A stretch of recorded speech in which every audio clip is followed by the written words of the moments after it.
Halo sobat pencinta berita update militer, bagaimana kabar kalian? Semoga sehat dan bahagia.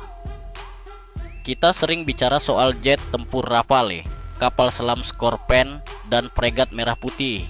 Tapi tahukah Anda, dalam setiap konflik militer, yang menentukan kemenangan bukan hanya teknologi di laut dan udara, tapi kekuatan pasukan di darat. Tahun 2025, TNI Angkatan Darat diam-diam telah berubah. Mulai dari tank buatan dalam negeri, rudal artileri jarak jauh, hingga drone tempur. Di video ini, kita akan bedah kekuatan TNI Angkatan Darat secara menyeluruh. Apakah TNI Angkatan Darat sudah cukup kuat untuk menghadapi ancaman modern? Let's find out. Struktur dan komponen utama. TNI Angkatan Darat adalah matra terbesar dalam kekuatan militer Indonesia. Terdiri dari lebih dari 300.000 personel aktif, AD memiliki struktur bertingkat yang mampu menjangkau seluruh wilayah Nusantara. Dari 15 kodam yang tersebar di tiap wilayah strategis, hingga kekuatan utama seperti Kostrad dan Kopassus. TNI Angkatan Darat juga punya kekuatan pendukung dari satuan Zeni, artileri, kavaleri, hingga kesehatan militer. Struktur ini memastikan satu hal, kesiapan tempur cepat di segala medan hutan, gunung, kota, hingga perbatasan laut. Modernisasi alutsista TNI Angkatan Darat 2025. Modernisasi TNI Angkatan Darat tahun 2025 adalah jawaban atas tantangan perang masa depan.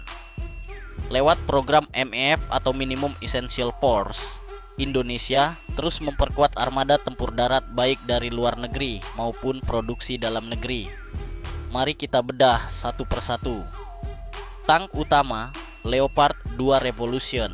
Leopard 2 Revolution adalah tulang punggung kekuatan tank TNI Angkatan Darat. Tank ini merupakan varian upgrade dari Leopard 2A, 4 buatan Jerman. Dilengkapi sistem proteksi modular A, MAP, LRF generasi terbaru, serta Battle Management System. Persenjataan, kanon smoothbore Rheinmetall L, 44 kaliber 120 mm, efektif hingga jarak 4 km. Tank ini sudah teruji di berbagai kondisi dan mampu meluncurkan proyektil APFSDS dengan kecepatan lebih dari 1.600 meter per detik. Tank medium Harimau Kaplan MT. Tank Harimau adalah hasil kolaborasi Indonesia dan Turki. Berbobot 30 ton, sangat ideal untuk medan tempur hutan tropis dan pegunungan. Dipersenjatai kanon 105 mm dengan sistem autoloader serta perlindungan armor Stanag level 4. Sensor thermal dan kamera panoramik memungkinkannya bertempur siang dan malam. Harimau adalah simbol modernisasi sekaligus kemandirian alutsista nasional. Rampur dan APC Anoa Badak M113. Anoa 6x6 buatan PT Pindad sudah jadi tulang punggung kendaraan pengangkut pasukan. Dengan perlindungan terhadap peluru 7,62 mm dan ranjau ringan, Anoa sudah teruji dalam berbagai misi PBB. Badak 6x6 menggunakan meriam Cockerill 90 mm, ideal untuk fire support cepat. M113 yang telah di-upgrade kini dilengkapi RCWS, Remote Control Weapon Station dan pelindung tambahan. Kendaraan taktis ringan Komodo dan Maung. Kendaraan taktis Komodo digunakan untuk komunikasi tempur dan kendaraan komando. Sementara Maung, kendaraan 4x4 ringan buatan Pindad, kini menjadi standar operasional satuan infanteri dan pasukan khusus. Dapat dipasangi senapan mesin 7,62 mm atau peluncur granat otomatis.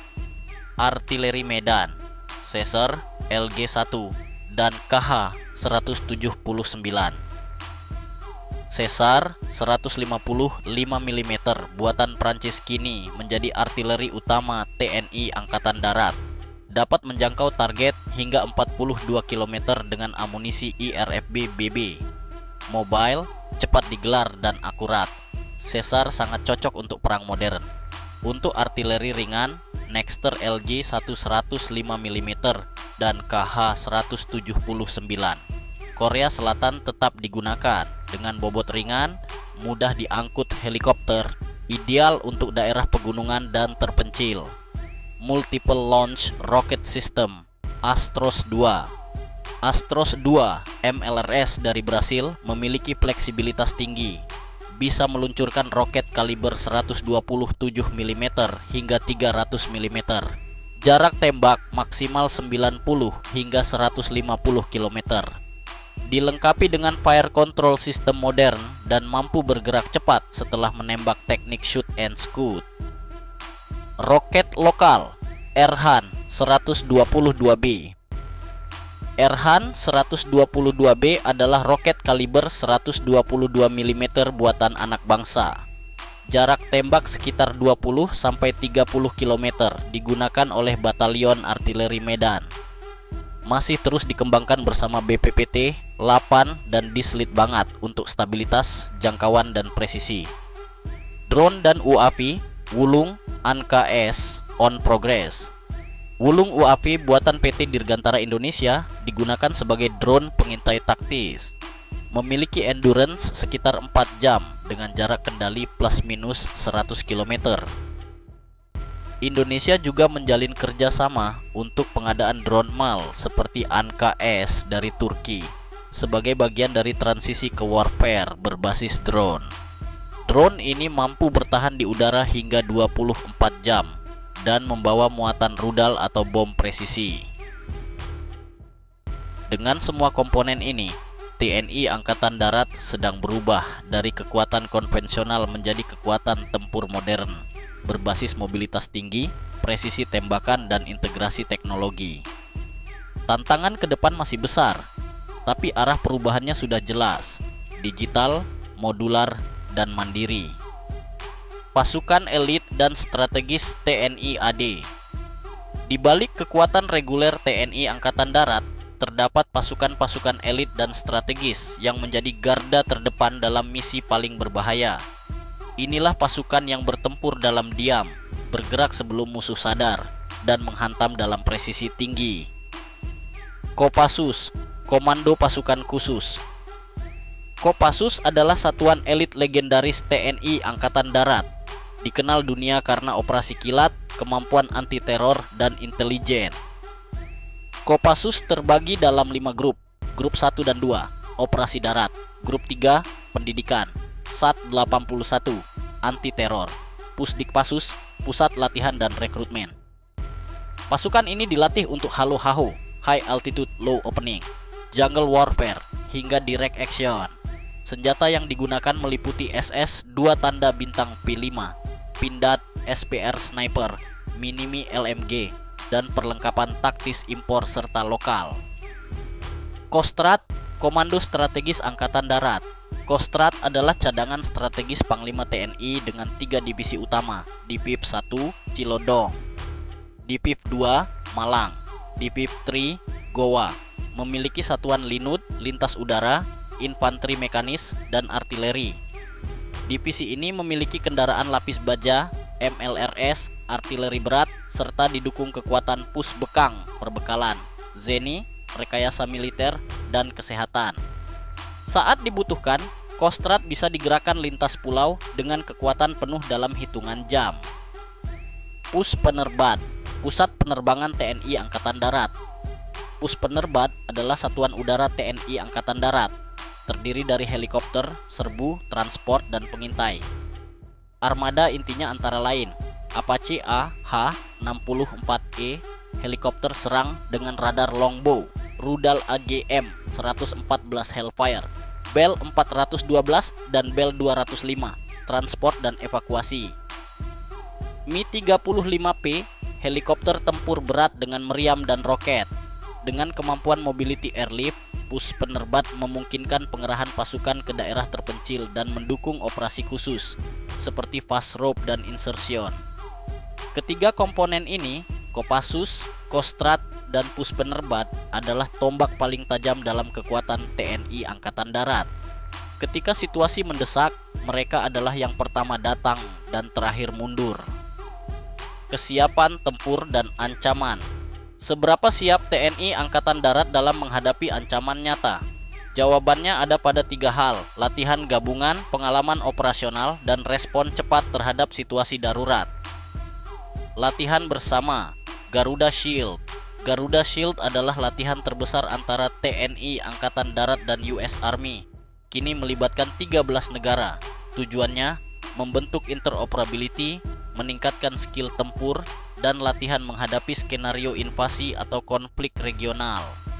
Pasukan Angkatan Darat terlatih untuk urban combat, anti-insurgency, hingga operasi multinasional.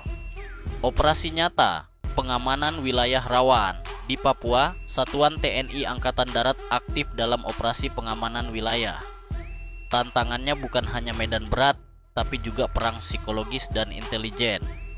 Dalam tugas ini, TNI AD mengombinasikan kekuatan tempur dan pendekatan sipil.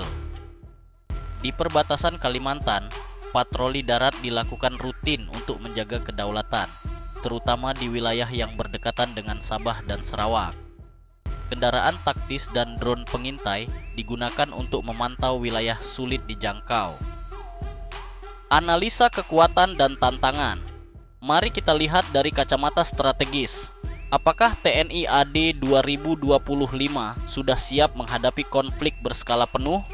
Jawaban jujurnya adalah belum sepenuhnya siap, tapi arahnya sudah benar. Kekuatan utama. TNI AD memiliki struktur komando matang, pasukan elit berkualitas tinggi, alutsista modern terus bertambah, dan kemandirian industri pertahanan dalam progres positif. Tantangan yang ADA, namun masih banyak tantangan. Ketergantungan pada alutsista lama seperti AMX-13 dan M113.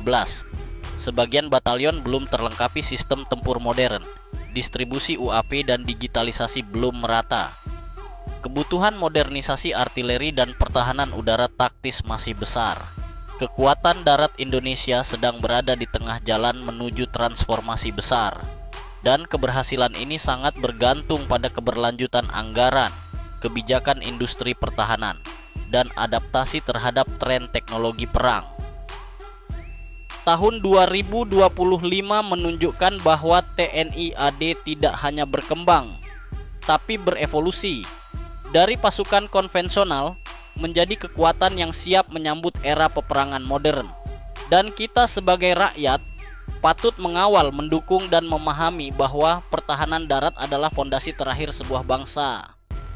Jangan lupa like, komentar, dan subscribe channel Update Militer untuk analisa tajam, eksklusif, dan terpercaya seputar kekuatan militer Indonesia.